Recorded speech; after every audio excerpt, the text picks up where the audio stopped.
Welcome to the DNX podcast, the number one resource for entrepreneurs, nomads, and impact-driven souls. And I am your coach, Silvia Christman.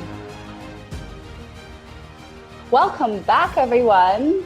I'm here today with my friend Amber Rae, who's the best-selling author of a book called Choose Wonder Over Worry.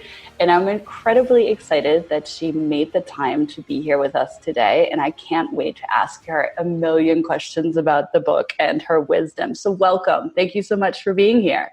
Of course. Thank you for having me. So talk to us a little bit about how did you birth this idea of writing the book, Choose Wonder Over Worry? How did that start? Well, it feels like it's been a bit of a lifelong journey. I've known since I was a kid that I wanted to write, wanted to create books. And, you know, that was a childhood dream. But then in my early 20s, really, I came across the idea that our mess can be our message.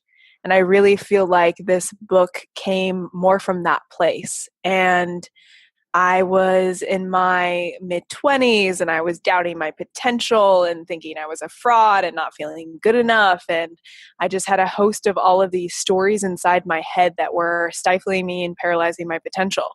And even though I was making strides in my career, it was like I had this inner battle where even though I may make a step forward, I still felt disconnected or not aligned within myself. And so that sent me on this journey of getting curious, of wondering about the world inside of me. And really wonder was born from that place. And the book, Choose Wonder Over Worry, I love the notion of wonder. And I really think of it as this gateway to curiosity, imagination, and accessing our potential. And so wonder became this vehicle for me to question the disempowering stories I was telling myself and really rewrite the narratives that were my life and thus create a whole new future. And so the book came from that mess and my own pain and emerged into something beautiful. I love that. I love that journey. Do you, how do you feel about the topic of emotional wellness? And I'm asking it because it's such a prominent topic in our day and age, especially in the workplace or at home, and how we treat ourselves, and how does what you do play into that? Yeah, so much of what I do is around encouraging emotional wellness, because I found that both with myself, I realized at one point that I was a bit of a positivity-aholic, where I wronged myself if I was feeling shame or if I felt sadness. I thought something was wrong with me. I don't know if anyone here's seen the movie Inside Out, but they bring to life these characters inside your own head. And there's this scene where two of the characters are Joy and Sadness. And it's the first day of school and Joy is bouncing around so excited, and Sadness walks in and is like, "But I'm sad." And Joy runs up to Sadness and puts Sadness in a circle and says, "You can't leave this circle." And I feel like that's really, I think what our culture has taught us. And it's a culture of don't feel your feelings. And if it's not happy, if it's not positive, something's wrong. And even to the extreme of, if you think negative thoughts, you're going to attract that into your life. When really, we're human, we're emotional beings. We are vessels that experience a wide range of sensations, and none of that is wrong or bad. And so how do we actually create space to feel what's there to feel without becoming that emotion? And, I think there's a big difference between acknowledging, noticing, naming what we're feeling, allowing ourselves to feel it, but not over personalizing or over identifying with it and becoming sadness. We can notice sadness and be like, why is sadness here? And that's different than letting it take over our system. Yeah, I like that, because it just comes to visit, right? Emotions come to visit and they pass through. Mm-hmm. There's that. Yeah. I was going to say there's that Rumi poem about a guest house, and he's like, every morning a guest house. And he talks about it, I don't have his exact words, but how a wide range of emotions can come in and just let them come. They may sweep your house of something new. And whether it's sorrow, invite it in as an honored guest. So I love this idea of emotions, whatever it is, being an honored guest. knocking at our door. Mm. And then do you sit with your emotions and have a conversation to see, why they wanted to make an appearance? Oh yeah, I've named different emotions. I have all these archetypes. I'm all about it at this point. But I think, simply being like, oh, anger is visiting. Why is anger here? What message does anger have for me? Or, oh, sadness is visiting me. And actually, back to my the origin of my book story, it was my 30th birthday and I woke up feeling sad. And I was so confused, thinking, why am I, happy birthday? Why am I sad? And so I pulled out my journal and I wrote at the top, which was a practice I was really deep in at that point, hey, sadness, I'm listening. It's okay. You're safe here. What is it that you want me to know? And sadness, after about, 2 pages of writing, said, you're playing small and I'm sick of it. It's time to really own the book and focus on it. And I was like, damn, sadness. Thanks. Yeah. I love that. So what are your other archetypes? Oh man, there's Grace, the perfectionist, who's a 30-something British woman who hails from London. And she wants everything in a very neat and tidy box. And if it's not perfect, she will have a fit. But really, with these different archetypes or with these different emotional characters that play out in our lives, usually there's an unmet need or just a fear. And so Grace is just afraid of not being lovable. And she's afraid that if she's not perfect and if she doesn't have it all together, then people will judge her and she won't be worthy of love.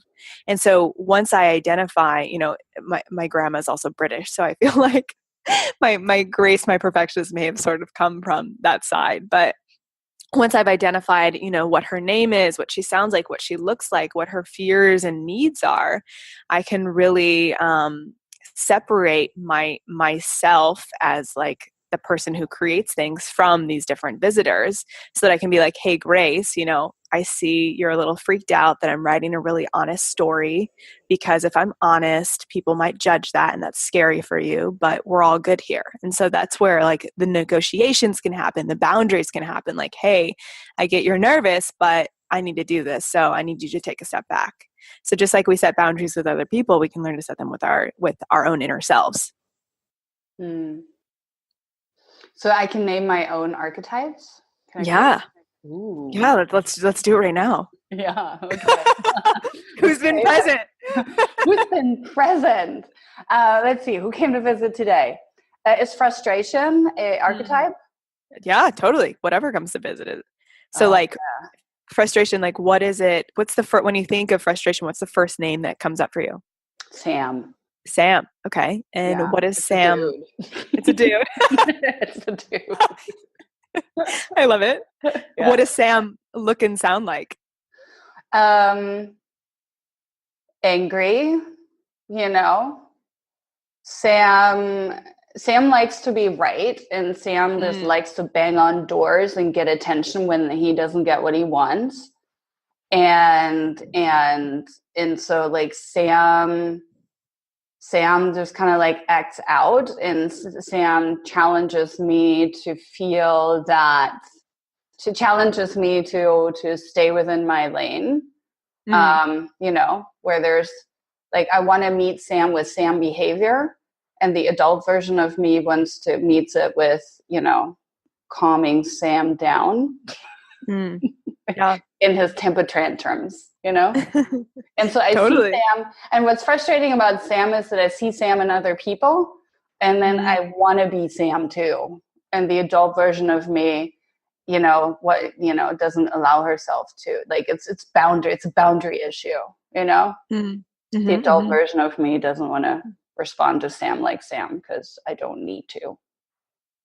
Yeah. What is Sam afraid of? Sam is afraid that somebody told him he was doing something wrong. Sam is afraid that he isn't being heard or acknowledged or valued, so he makes himself heard very loudly and in a ridiculously irrational mannerism. And so that's, yeah. And then what does Sam need from you? Validation. Sam needs to be heard. He wants to be told that it's okay to make a mistake, and that Sam, is perfect with all his imperfections, and that, we're all of our quirks and inconsistencies, and that he's loved, but he needs to feel loved, but he really needs to feel valued and needed and appreciated. Yes. So powerful. That's Sam. I love it. I see Sam a lot, Yeah. So do you see your archetypes just in you, or also in other people?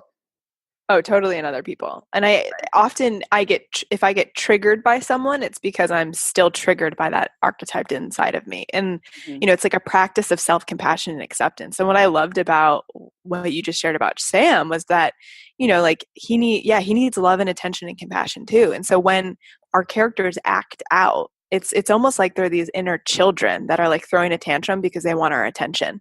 And they want our attention because they need something from us. And, often it starts with really having compassion. And so when I see them in other people, I'm like, oh, that person's so judgy. And I'm like, damn it, I'm judgy too. Or Grace is judgy, you know? Yeah. And so that's where it's an invitation to have compassion for, well, why is Grace judging? Well, it's because maybe she feels unsafe right now. And so that's like her way of clinging on. Yeah, I just noticed when I did this exercise with you, like there were a lot of visuals that came to mind about people where I see Sam, because it's so much easier to see that in others than willingness to admit that about ourselves. There's a greater degree of discomfort when I turn that vision around on me and put, and it's like, well, I mean, it's easy to say that about other people when you see that behavior, but like the reality is it's triggering for me in them because there's something in me. Like I can be really unwilling to give Sam the validation, and that is also how I treat myself. Yes. You know what I mean? Yes. It's like, it just was so clear as I was saying this out loud to you. I'm like, I got triggered by it because I don't want to give that person validation, because that is how unkind I am to me. Wow. Yes. Yep. Yeah, it's never, as I was in Bali in December, and I met this amazing, like, wise older woman, and she was like, the title of her book, she said, would be "It's Never About the Other." And that just like shook me. I was like, yes, it's so good. Like, it's never about the other. Yeah. Yes. Oh, that's so powerful. I just had to let that sink in when you said that. Yeah. But it's so much easier to make it about the other. Yeah, of course. I can tell you about Sam when I make it about another person. I don't want to tell you about Sam when it's about me. No. Yeah. What is that curious inner guide that makes you so curious to investigate the intricate makings of our own thinking? Yeah. What is that character? Or just, for me, I named that one Wonder. And that's really where wonder and worry came from, because I realized that, like, it started, actually, I went into an art gallery in Lower Manhattan in New York, and I felt pulled into this place. And I'd never made art before, but when I looked at the mixed media art lining the wall, everything inside of my body said, it's time to make some art. And that really felt like wonder speaking, like, this is, and wonder and truth, and just like that the depths of my own being were speaking. But very quickly there was another voice that said, art? You didn't go to art school. Who the hell are you to make art? And that was the first, like, where I was really beginning to create awareness around all these different characters. And in that moment I was like, oh, and that's worry speaking. And so when I had them, it was almost when I had them next to each other, wonder and worry, that I was able to see how they were ruling my life in different ways, or how they were battling constantly. And it really became, how do I learn to have them dialogue and have constructive conversation together? Because worry is not bad. And, worry can be useful. Worry protects us from danger. And worry, wonder could probably, like, burn everything down and just, like, It could go to such an extreme where wonder can also become unhealthy, where worry can sort of balance wonder and be like, yeah, but did you think about this? And so, wonder came from that place of just feeling like I needed to do something. I actually carved this whole path of art and becoming an artist that I never would have imagined because of walking into that gallery one day. So that's when I really felt like I first met Wonder, and then began to really play with her more and be like, ooh, what else is Wonder good at? Yeah, and what else is Wonder good at?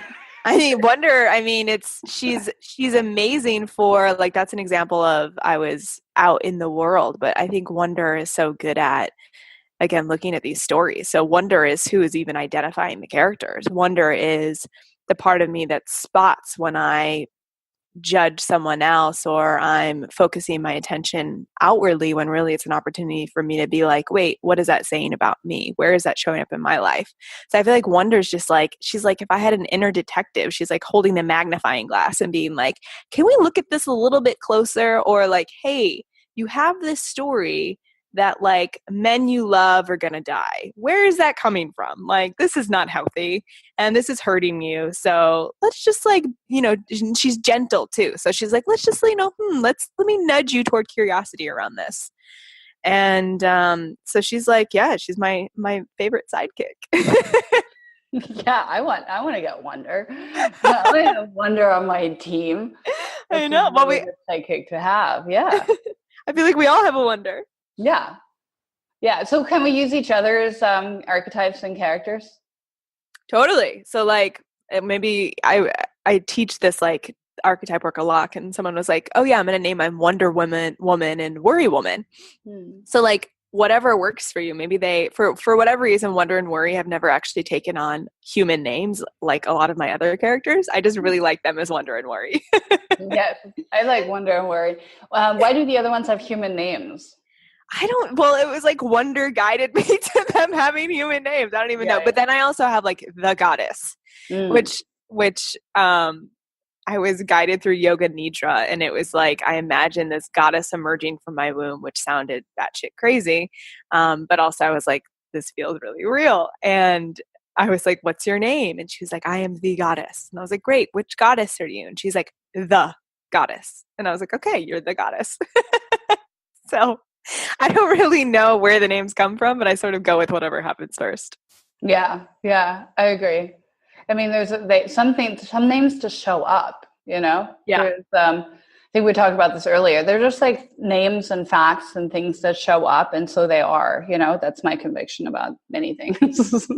Totally. Yeah, I name things, cats, objects. I give them names sometimes that are different from what they actually are, just because. Sometimes it just doesn't feel right the way that somebody else decided that it was supposed to be named. It's okay. Mm-hmm. It's okay to make up new rules, in my opinion, at all times. I think there's something so beautifully playful. It gets you out of the rigid mindset when you make everything playful and inviting and humorous and gentle, because it's easier to look at the things that might be rather uncomfortable truths. Yeah. Yeah. And I feel like the goal with Wonder and all of this is, I've studied a lot of psychotherapeutic modalities and I've done a lot of deep work, and so much of it feels so hard and scary and uncomfortable. And like, I want to run away, and it's not appealing. It's not desirable. And so my mission has always been like, how do I make the journey of self-discovery more desirable, more fun? Because it doesn't have to always be suffering and difficult. It can be like, we can use our imaginations. It can be like a creative quest. We can, really tap into the joy of it as well. Yeah, exactly. Oh yeah, I agree with that. Because when it's a playful journey, it's just much more fun. It doesn't have to be work. Just the work itself, the word itself, work. It just like makes me go down in my tonation in my voice. Work. It's the way that I look at my productivity and my output and the things I engage in and the things I do in my day. And anybody that's ever lived with me knows that I'm actually really busy doing things because I'm constantly creating, working on something, engaged in conversations, and working with, like that, like this is what my life looks like. It's like but I don't call it work. I call it things I do that are enjoyable and elevating and that creative, and they create things and they help other people create things and like build businesses, and that could include my taxes, but it's just the attitude and the ways that I approach life. I love boxing everything into concepts of playfulness. That's why I like wonder. That's why I like wonder. Yeah. What's your least favorite character or archetype? Least favorite. The one that I probably have the most friction with is Doc, and he is a Harvard neurosurgeon. And he's a professor at Harvard, and he's very analytical, data driven, and he thinks my intuition is kind of bullshit. And so him and I feel like battle a lot because I feel like he challenges what feels true to me. And I think he represents that sort of he has some value, but more the like toxic masculine that doesn't value the more experimental, intuitive way of being. And so him and I can go head to head a lot, where he's like, ooh, people are going to find out you're a fraud. You can't do it that way. That's not the way things work. Here's how things are done. There's only one way to do things. He's very, rigid black or white thinking.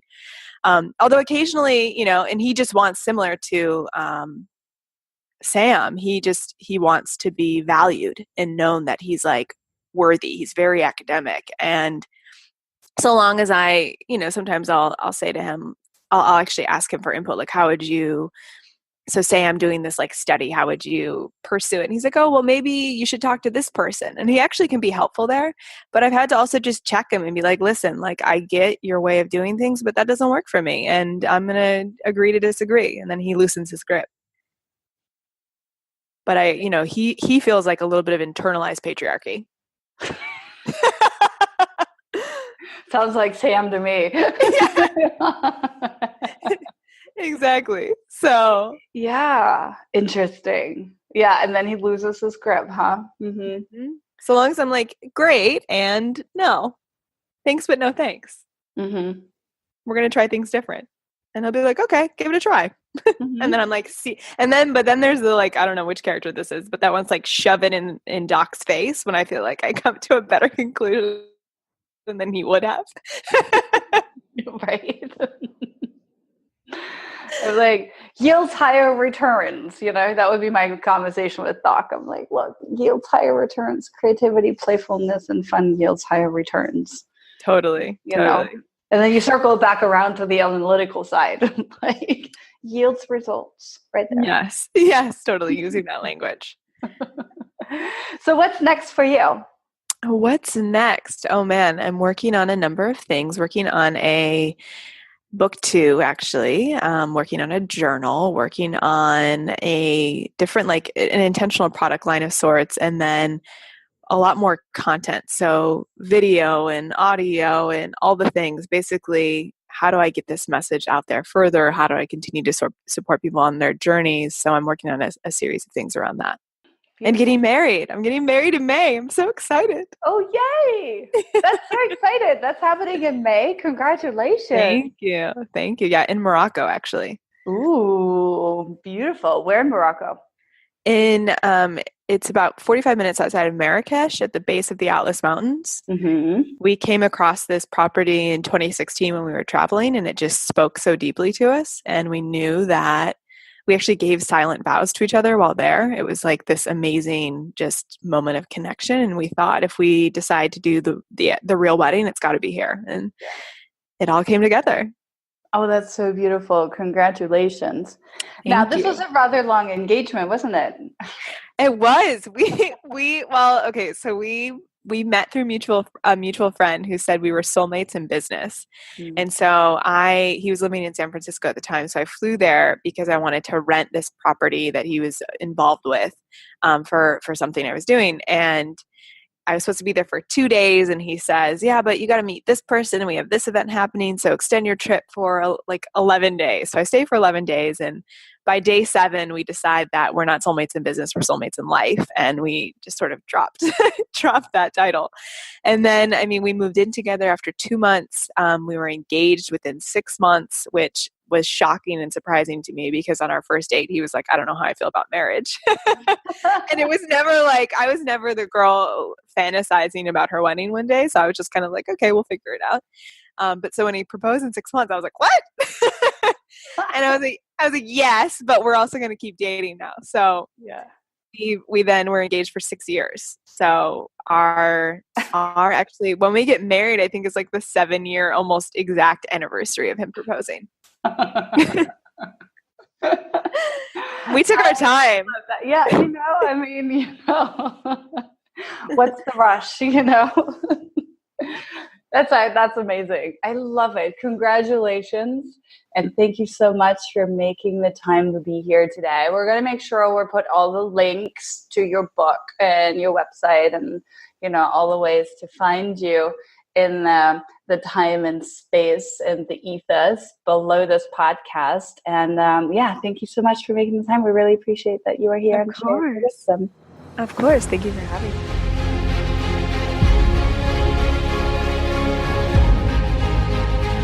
That's it for today. Thank you so much for joining us, and thank you for your ongoing support. Before I leave you, I want to invite you into my world. Please go check out dnxcommunity.com. This is where you'll find the other nomads and evaders of convention. We'll see you there. And if you're interested in our English-speaking events, go and check out dnxglobal.com. You'll find the link below this podcast as well. And if you have time, one last favor, please go to iTunes, look for Silvia Chrisman or look for the DNX podcast and leave a review. Thank you so much, lovely people, and I'll talk to you next time.